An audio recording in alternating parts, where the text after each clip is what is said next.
தமிழகத்தின் பல்வேறு பகுதிகளில் மணல் கொள்ளை சம்பவங்கள் அதிகரிப்பதாக தொடர்ந்து புகார்கள் எழுந்த வண்ணம் இருக்கின்றன. பல்வேறு ஊர்களில் அரசு அதிகாரிகளின் துணையுடனே இந்த மணல் கொள்ளை சம்பவங்கள் நடைபெறுவதாகவும் பல்வேறு குற்றச்சாட்டுகள் முன்வைக்கப்படும் சூழலில் இதற்கு எதிர்ப்பு தெரிவித்து போராட்டத்தில் ஈடுபடும் சமூக ஆர்வலர்களை கைது செய்து அவர்கள் மீது வழக்கு பதிவு செய்யும் நடவடிக்கைகளும் ஒருபுறம் எழுந்து வருகின்றன. இதற்கு பொதுமக்கள் தரப்பிலும் பல்வேறு தரப்பிலிருந்தும் கடும் கண்டனங்கள் தெரிவிக்கப்பட்டு வந்தாலுமே கூட இதுபோன்ற சம்பவங்கள் நடைபெறாமல் தடுக்க என்ன மாதிரியான நடவடிக்கைகள் அவசியம் என்ற கேள்வியும் எழுகிறது. அது பற்றி அந்த அண்மை செய்தியை பார்த்து வருகிறோம்.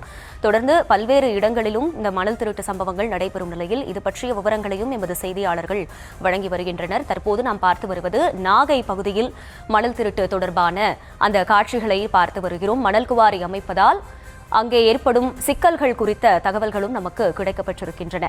போலீசுக்கு பயந்து சமூக ஆர்வலர்கள் ஓடி ஒளிவதாகவும் இரவு நேரங்களில் அவர்கள் கைது செய்யப்படுவதாகவும் பல்வேறு குற்றச்சாட்டுகள் முன்வைக்கப்பட்டு வருகின்றன.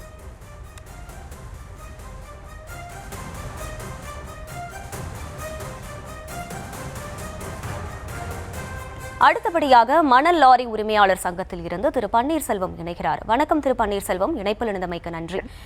பல்வேறு இடங்கள்ல அனுமதித்த அளவை விட மணல் கொள்ளை நடைபெறுவதா ஒரு குற்றச்சாட்டு முன்வைக்கப்படுது. பல அரசு இடங்கள்லயே இந்த மணல் கொள்ளை நடக்குது, அரசுக்கே பல கோடி ரூபாய் இழப்பு இருக்கு அப்படிங்கிற நிறைய குற்றச்சாட்டுகள் முன்வைக்கப்படுது. உங்களுடைய பதில் என்ன?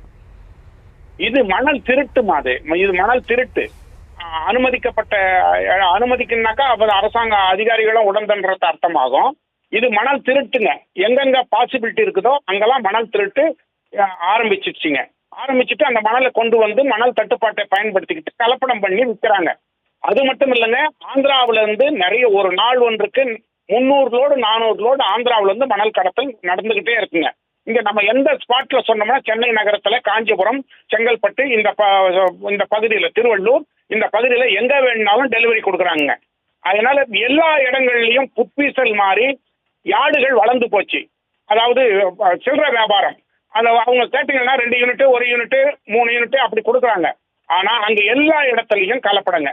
இந்த எம் சாண்டு, பி சாண்டு இதுலயும், அதாவது இதுக்கெல்லாம் ஒட்டுமொத்த காரணமே மணல் தட்டுப்பாடு தான் காரணம். இதெல்லாம் பயன்படுத்திக்கிட்டு மக்கள் என்ன பண்றாங்க, இந்த மாதிரி எல்லாம் கலப்படத்தை கொண்டு போய் கொடுத்து பில்டிங்லாம் ஒரு ஸ்திரத்தன்மை இல்லாத ஒரு சூழ்நிலை உருவாகுதுங்க. தமிழ்நாட்டில் உள்ள ஒரு சில மாவட்டங்கள்ல மணல் பாங்கான இடங்கள்ல திருட்டு நடக்குது.